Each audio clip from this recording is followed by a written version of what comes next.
I'm sitting here with Craig Armour talking about know your needs, following a framework of 4 steps to really tackle into problems or actually large crises, like the example of the Space Shuttle program. So Craig, how does your framework help in this case? Well, Gunnar, as you know, the Jobs to be Done framework consists of or includes something called the 4 forces. And those 4 forces includes problems that you need to solve, benefits you want to realise, anxieties you need to overcome, and habits that you need to break. So if we look at something like the spatial disaster, the recent one with the Columbia, there was a series of both product and process failures, the systemic failures that caused that particular incident. So from a Jobs to be Done framework, or when we start to look at Know Your Need, we can start to dig into it by looking at those 4 forces. So again, we had some habits to break there. There was a process failure where they were applying the same process and had been using the same process ever since the dawn of the shuttle program. But in this case, that process happened to be a little bit out of bounds, and as a result, it caused significant damage to the shuttle, and the shuttle has crashed as a result. So we can go into that by going into the habits to break and then looking at the functional side of that and the process that needs to be done. So this means something that always worked, maybe just at the border of the tolerance level, on one moment as a cumulative area of other areas failed.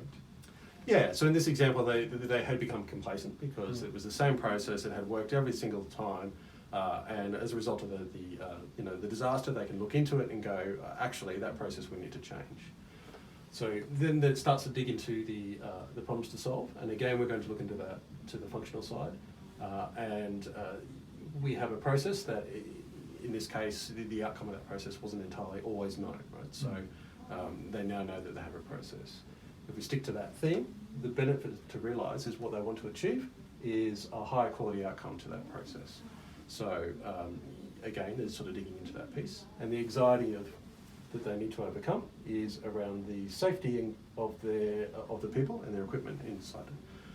So by looking at each of those 4 forces, they can get a much more rounded understanding of what issues might be at play and what needs to be done in terms of both overcoming the crisis once it's already happened and potentially avoiding the crisis to start off with. Yes, and you mentioned also a good thing, because it's not just only to have the technology up and running and working, but it's very often also about the people that we need to protect, the assets that we have from a work and safety point of view. Exactly. So we like to talk about people, processes, and platforms. People obviously being the obvious one, but business processes and platforms. So platforms being technology platforms or physical infrastructure or anything along those lines. So anything that supports those people and process. So we call it the 3 Ps. And in any situation, we need to make sure that we address those 3 Ps and make sure they're well covered. In the Jobs to be Done framework, they also talk about functional, emotional, and social aspects of those. So functional, obviously how it works. Emotional, things like trust and happiness and enjoyment and so forth. And social, like the connectivity or how it impacts other people and so forth. And so, by using those those 3 things, you can really start to define a set of questions that will help you dig into the problem. Very often we see organizations who have incidents and crises and then realize that they do as they normally do and maybe not pay too much attention into adopting a framework like this one. So then it looks like an external view can actually help. Yeah, absolutely. I mean, at the end of the day, people tend to be very biased and they tend to look at things in the same way that they've always looked at them. So when you have an issue, then you're typically going to follow that same process that you've applied with other issues.